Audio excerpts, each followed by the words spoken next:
Hi, I'm Grant Bartley. We need to change our global economic model from one predicated on an ideal of unlimited growth to one predicated on the ideal of sustainable provision. However, generally speaking, we know that historical revolutions quickly lose their idealistic veneer. So whatever the coming global green revolution, even if there is one, this eco-revolution will soon go significantly wrong too. That's the evidence of history. Well, this is a problem since we need this revolutionary change anyway. To understand how to respond intelligently to this revolutionary paradox, in this video I want us to consider the basic pattern of history. I'm interested in tackling the underlying problem humanity has with history. It's not about advocating a revolution, but about considering and maybe even solving problems with the revolutionary cycle itself. This is why it's a meta-revolution.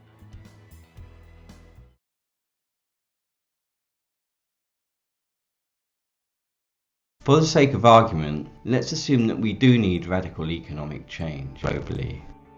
An unfortunate consequence of the constancy of human nature is that even if we do manage to change the global economic system into something more long-term oriented, we're bound to screw it up in the short or medium term anyway. Thus, the paradox of revolution comes into play. We know we need major change, even while knowing that things will go wrong as a result of these major changes, often in unexpected ways. This predicament of our present is just one example of a central problem for humanity throughout history, which is the fallibility of our applied ideals. The core problem of history takes in the entire smouldering field of human conflict, covering the entire unfolding bloody battlefield of global society, past, present and future. Does this centrality mean we should just bow to the deep process of history and keep our heads down in it? No.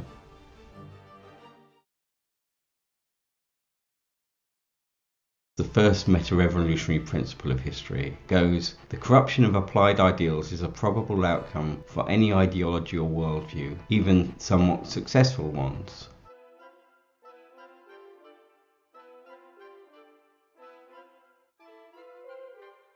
The second meta-revolutionary principle of history is that we can't get everything right forever in our present thinking and its unchanging application.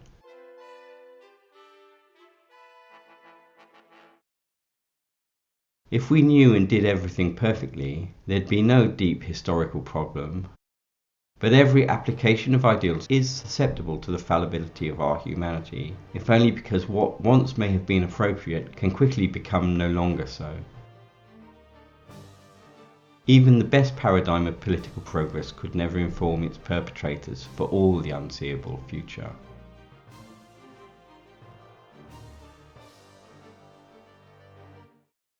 The limitation, corruption, or basic error in implied ideals applies to what I call the basic cycle of historical development. Let me summarize the basic cycle of history like this. Revolutionary or other radical change is continually needed to overcome what goes significantly wrong with what the previous radical change creates. In other words, the primary cycle of history happens because it takes a profound change to free us from the unpleasant effects of previous profound changes. We hurtle through history, replacing one way of thinking and living by another way of thinking and the lifestyles that go with it. And the major part of the need for the new ideology is to solve problems created by the working of the previous ideology, or which are unresolved by it. But once the new revolution's happened, the base historic cycle inevitably starts again, because any applied idealism and its ideas always has limitations, meaning that the new situation will be as open to decay, corruption and abuse as the old, albeit in novel ways. The need for revolutionary change in ideas and life is often created through the influence of the established ideas. But not always though, as social scale problems also come in from the outside in the form of wars, invasions, plagues, and so on.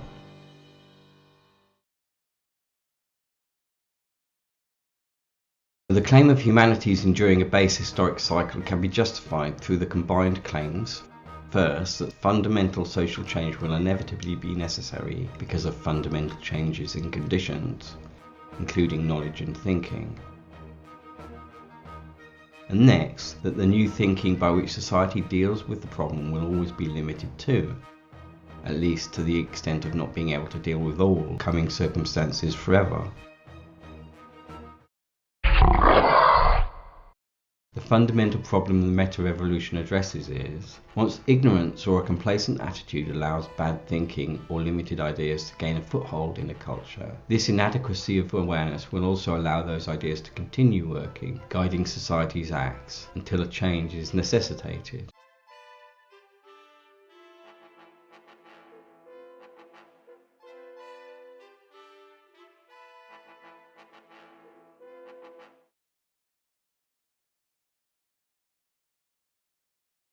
I think the base cycle of history is the rhythm of human life from a long perspective.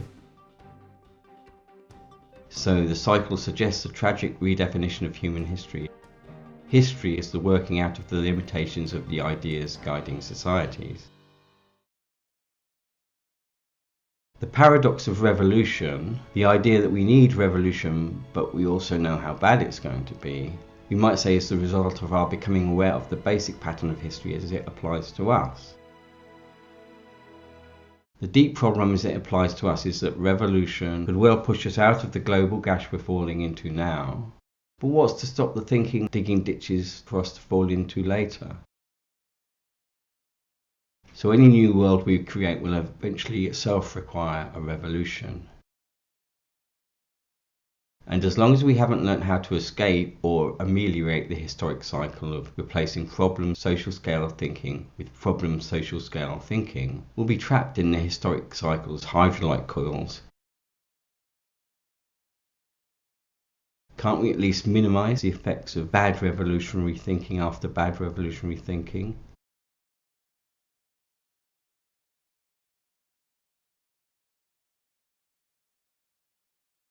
To overcome the revolutionary paradox, maybe we can try to answer the question, how can we overcome the underlying cycle of ideological change and replacement?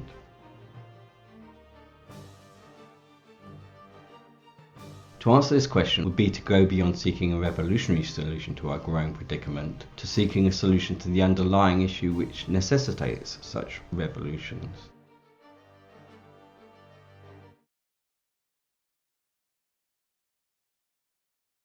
I want to begin by generalizing Thomas Kuhn's principles for change in the history of science, which are found in his book The Structure of Scientific Revolutions.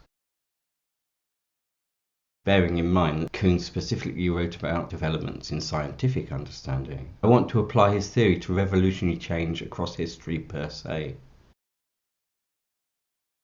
A Kuhnian analysis applied to history generally gives us two major categories by which to consider changes in socially dominant worldviews. The first category concerns what we can in a Kuhnian way call the normal development of a culture. In science, this means that there's a set of established principles and ideas to guide scientific research. In life, we might call it a continuation of a way of thinking. Normal development involves a set of ideas having a steady influence as they continue to recreate a basically similar situation. I take it to mean that people just want things to develop as basically normal, as they consider normal. In normal cultural and social development, the ideas influencing that development do not yet necessitate fundamental change. But the second category of Kuhnian revolution concerns the replacement of basic thinking and the concurrent behaviour. Following Kuhn, we can call this revolutionary development, which is indeed what we have been calling it. Kuhn coined the term paradigm shift to refer to the revolutionary changes in scientific understanding, as for instance when Newton was absorbed by Einstein or classical physics by quantum mechanics, or young Earth creationism was replaced by natural selection. Once the paradigm shift change in thought sets in, things proceed in that paradigm for a while. As Kuhn says about scientific change, once the revolution's occurred, the revolutionary thinking becomes the normal thinking, and the new paradigm yields normal progress under its influence.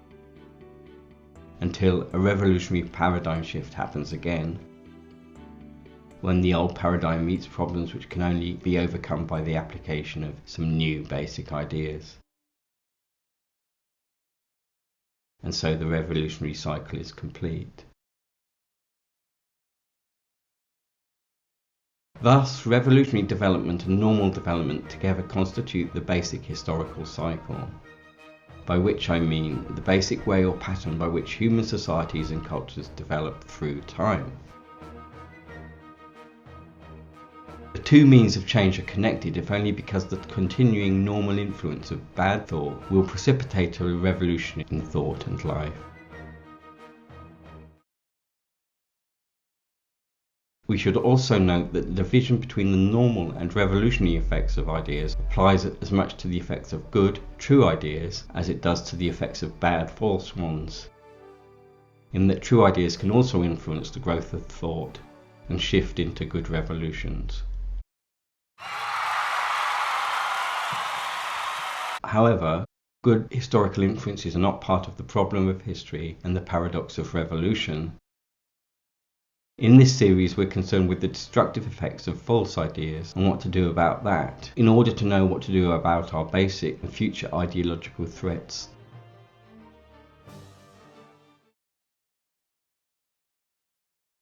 Revolutionary change necessitating revolutionary change is not optional functioning for humanity. The chaos and destruction which typically precedes, accompanies and follows social scale paradigm shifts shows what a problem the basic cycle of history is. So to address the deep problem of history would itself be part of creating the best future for humanity. So let's do that.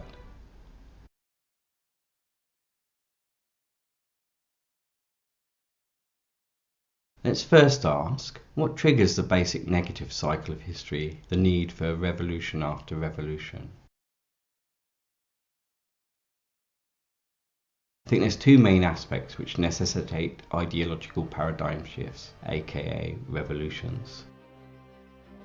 The first element which causes societies to go so wrong that they need radical change is ongoing bad thought in the basics. By bad thinking, I mean any influential ideas which are false and so dangerous to think with. They're either misleading or destabilizing.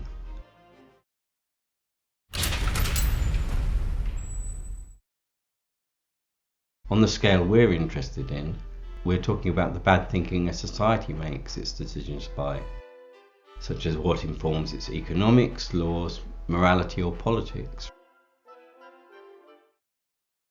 This means we're concerned with what I've been calling ideology or worldview, and especially with the socially dominant ideology or worldview, the thinking that predominantly sets the behaviour of societies. There's often bad thinking pervading the reasoning justifying whole society's behaviours, as seen with the Nazis, the communists, and even our own consumer capitalism. Even thinking which starts off good can turn bad as circumstances change, through the application of that very thinking even. This is confirmed by the history of consumerism, for example. It wasn't so bad until it started putting pressures on the ecosystem, as it's doing now. Now it is so bad. The second basic aspect which catalyses the next phase in the cycle of revolution is that there are ongoing bad basic patterns of living for societies generated through the bad fundamental thinking.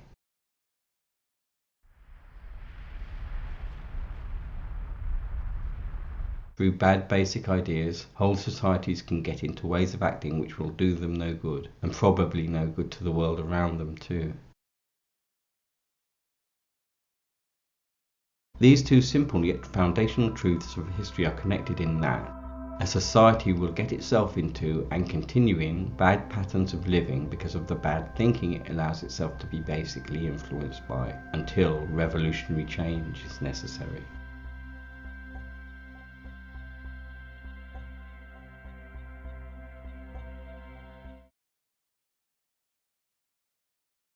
Allow me to sketch how bad thinking produces its results.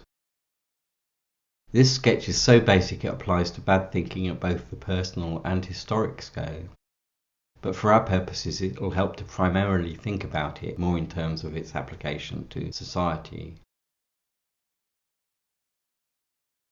3 stages of the application of limited social scale thinking I want to spotlight are the creation, the establishment, and the continuation or growth of invalid ideological principles.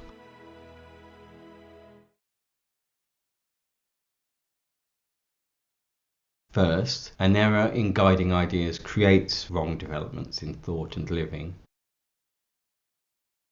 Ignorance of the error will then allow bad idealism and its influence to establish itself.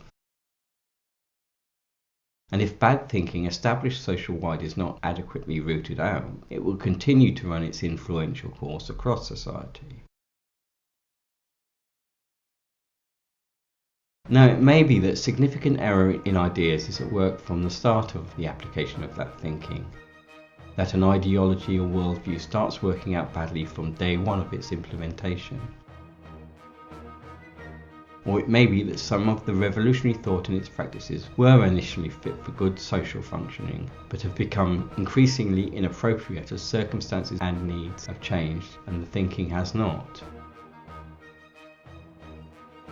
What was initially good has become bad because there are always limitations in the ideas that motivate the actions, if only because the ideas are being interpreted and applied by human minds. The persistence, that is, the perpetuation of bad thought, relies on bad assumptions underlying how its thinkers see the truth. I'm talking about those often unquestioned, usually unmentioned, deepest implicit presumptions in the thinking motivating people. Unfortunately, the dance of everyday existence is distracting enough to ensure that the contents of the culturally dominant ideology go relatively unnoticed, and so those ideological influences remain relatively unquestioned. Thus, most people just unconsciously take up the dominant assumptions of their surroundings. The graph for cultural ideological awareness must display a normal distribution, but unusually skewed near the non-awareness end.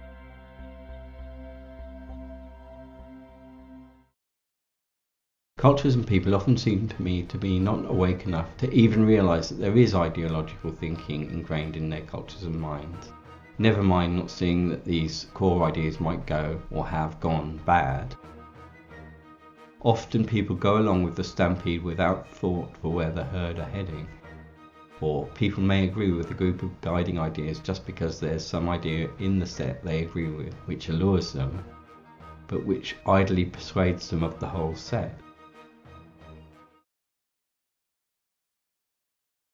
I get the unfortunate impression that many people are too complacent to realize that there even could be a different way of seeing reality than their gut reaction to what the papers, social media, or other sources of information inform them. Another sadly common denominator is that people rely on their emotions for judgment more than they rely on their considerate analysis of what they're being goaded into believing. But this means that popular opinion is easily manipulated. Politics is to a degree about managing public opinion, isn't it? And indeed, mental manipulation on a political scale has been one of the major destructive activities plaguing human society. From fascist lies and all sorts of other racisms to the sharp revolutionary terror of the strict rationalists of France, throughout history, too many people have too easily believed the ideological assumptions that they were saturated in. And thus too many people have continued in too many bad ways of being. From the global genocidal disasters of European colonialism to the manipulations of communism which so quickly became a bad excuse for totalitarianism. Unfortunately, the apparent popularity of intellectual complacency in terms of not challenging basic thinking makes the ongoing repetition of the basic cycle of history highly plausible. Indeed, together, our intellectual complacency and our mental manipulation are the outstanding causes of the primary cycle of history. In other words, why we don't adapt to changing times at least quick enough to avoid the need for large-scale revolution. We watch while Homo sapiens sleepwalk through history. It's the same old story, only the background scenery changes. This lack of self-awareness is to the shame of many self-assured societies, such as our own consumer capitalist one.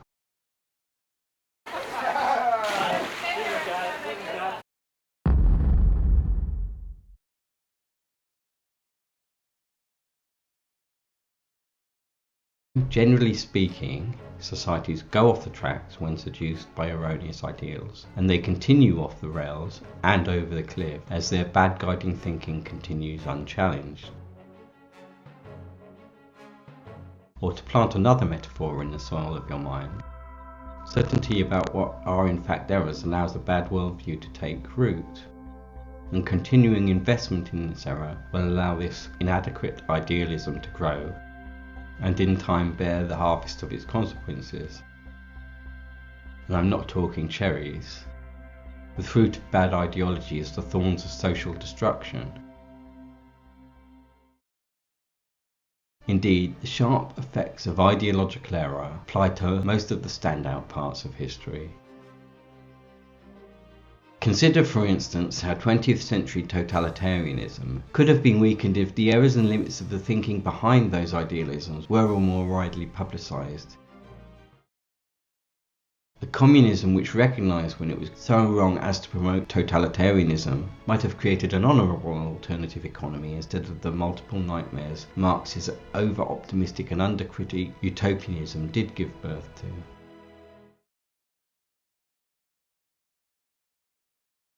Alternatively, consider the imperialist system of the highly taxed Roman Empire, which led to its death when it could no longer afford to prevent a plague of barbarians crossing its overstretched borders.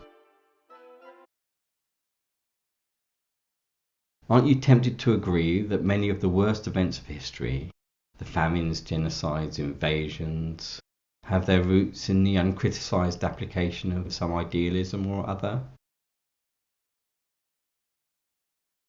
Again, consider our materialist expansionism, our globalized consumer capitalism, and the harvest that this is already reaping for the world. So the bad effects for societies of ongoing bad guiding thinking in its politics, society and economics is a major problem for the present too.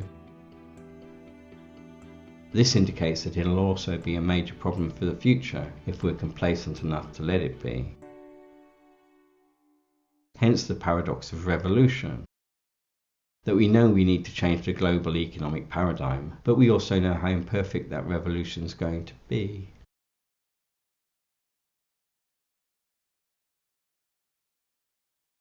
Political information control in one form or another does sound like a highly credible scenario for any future society too, doesn't it? That's why in the previous video I predicted that when the future goes wrong, a large part of this failure will be down to the manipulation of the people. In the coming eco-paradise, the people will still be force-fed falseness or persuasive half-truths, and we will still too easily believe them. So, unfortunately, the future will still allow new variants of the old exploitations and deceit, because for the future, just as in the present and past, we'll be unaware of the pitfalls associated with what we're socially thinking and enacting. We'll still be too easily led into unstable ideals for a variety of suspect political, ideological, intellectual and other reasons. We probably won't even be thoughtful enough to spot them until it's too late.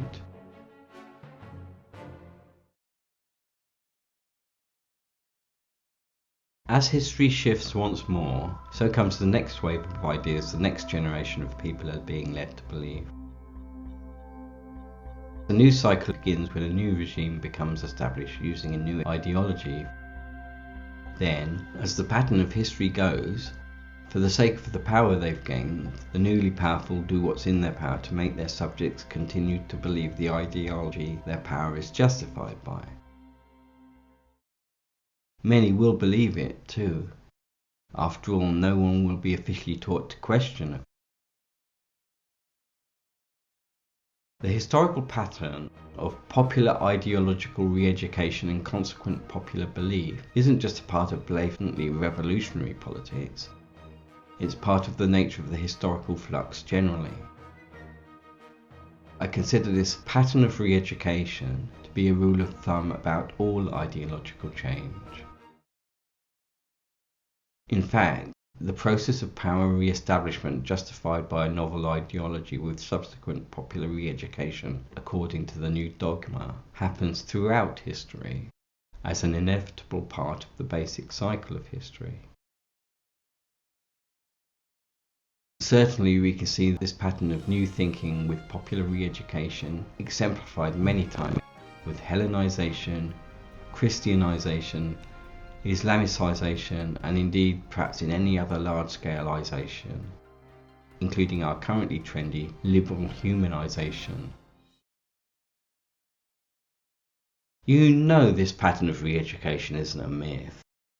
We too clearly see revolutionary reprogramming happening so many times in the saga of history, with the usual consequences of missionary hatred, prejudice, injustice, and general error, which frequently come with the popular acceptance of new, true, final, absolute thinking. Well, I got me some essential headline news for you, sunshine. It may not be as obvious as it is with a totalitarian society, but we too are caught in an ideological education process. We too are in a society which operates media saturation thought control.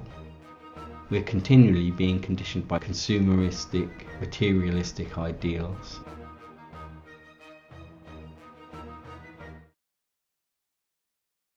This is manipulation in the modern world, often without any self-reflection by the manipulators.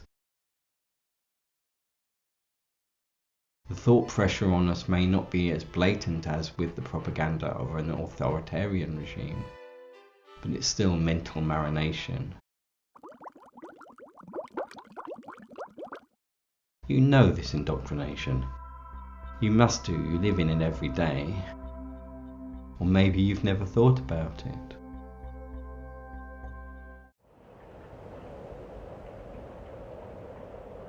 Perhaps we only recognise this as indoctrination because we're beginning to understand we can't grow industrially forever on a small Earth.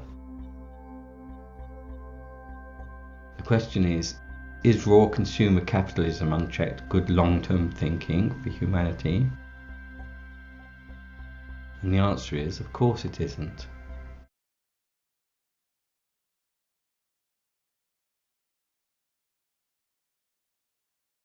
You might think that you don't have any profound hidden assumptions, but I hope you'll accept that there are many hidden assumptions informing major ideas and activities in every society, such as the best way to farm and distribute food and other resources, who should have political power, and so on. If any of these basic assumptions are bad, the thoughts and lives that are built from them are all equally bad. It's dangerous for individuals and societies to live unthoughtfully and uncritically then, since unless we've built our social understanding soundly, it's futile building our intricate structures of ideas upon that foundation, supposedly to stand strong for 1,000 years. Without sound reasoning justifying our fundamental ideas, we'll be rashly honouring them as knowledge and reconstructing society upon this conceit, though we do not have knowledge at all, and the high possibility remains that the basically unjustified ideas we're building on are intellectual straw.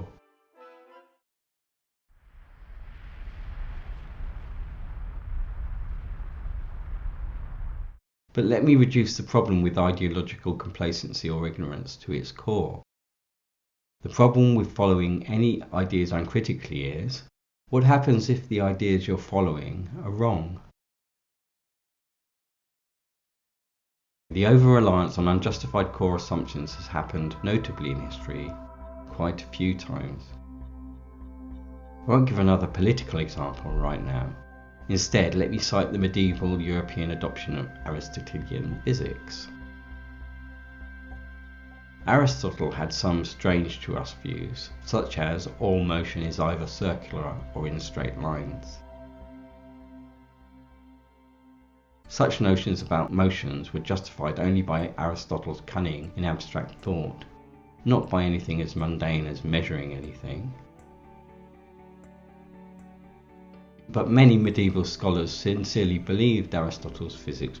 Before Galileo came along, science started taking off with his revolutionary technique of experiment and measurement, and Aristotle's reality was shown only to be Aristotle's imagination.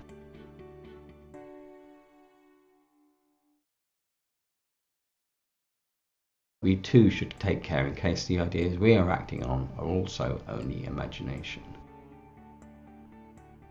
Do we really know, beyond reasonable doubt, that the ideas we're presently acting on a social scale are true? If any ideal isn't adequately justified, it might be false, and we could be building our lives on our world out of this basic error. What's more, it seems that there's such a thin border between right and wrong, between what's factual and what's false, that it's just too easy to cross the line. It's too easy for us to get things wrong and still think we're right, that we do this all the time, often not realizing how wrong we are.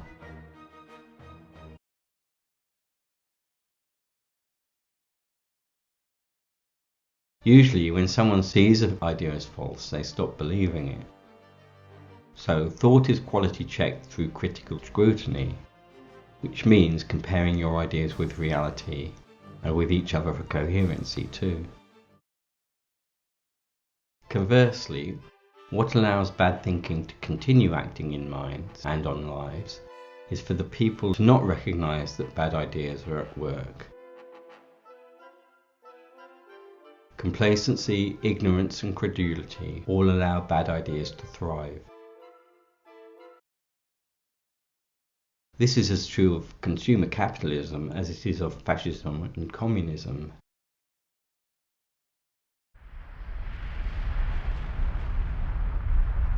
We're mostly certain of the justifications by which we build our societies and steer our world, and most of these justifications are wrong. Much of the reasoning by which social scale action is instigated is not morally defendable, such as with slavery, for instance. Seen from a longer historical scale though, as we get into and continue in ruts of bad thinking on a social scale, this creates stresses, increasing the friction within societies as they collide with the world or with each other, until the next phase in the cycle of history is instigated through deep social change. So let me give a warning from history that applies to all our deep thinking, philosophical, religious, political, past, present or future. The lack of adequate critical ideological perceptiveness is one of the most basic problems for humanity throughout its history. In fact, I think this is just a different formulation of the deep problem of history.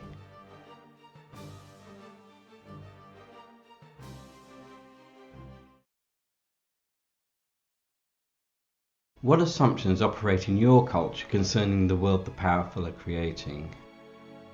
Are there any bad assumptions you're making concerning the ideals you're using? And what would the very real possibility you're being deceived mean to you? Well, revolution might be one option. More blood and toil, repression and indoctrination, ultimately for nothing. Well, not for nothing. In fact, so that a few elder statesmen can die fearful, surrounded by people who tell them lies. Long live our steady, rational social evolution towards economic stability, global cooperation, and peace and provision and freedom for everyone. Yet, unfortunately, the truth seems to be that almost any ideology can be misused, and almost any honourable ideal or ethical precept can be twisted by the sophisticated rhetoric and persistent propaganda of perverse people. Humanitarian and liberal rhetoric is all too clearly as much open to misuse as any other ideological touchstone. So watch out, please.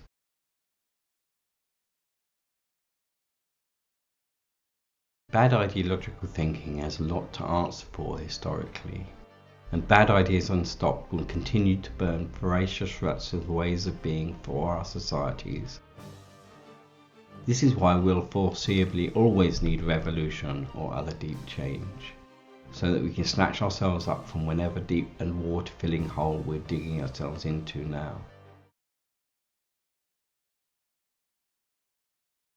A Newton-like principle of history is that ways of thinking stay active until something deactivates them. So if bad influential ideas go unchallenged or otherwise don't meet a dead end, they continue to exert their influence with impunity. Yet the most powerful errors, or the most obstinate of our foundational stupidities, will resolutely lead us into disaster. To put it bluntly, as we continue to apply significant errors in thinking and living, things will go from mad to bad to worse. This pithily expresses what I've been saying is the problem of history. Bad basic thought unchecked continues to screw up our lives, one decision at a time, again and again and again.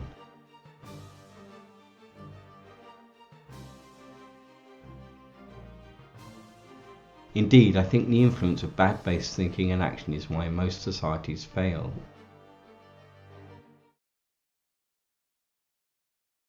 Potentially socially fatal idea fallibility is, not coincidentally, also why revolutionary social scale change becomes necessary.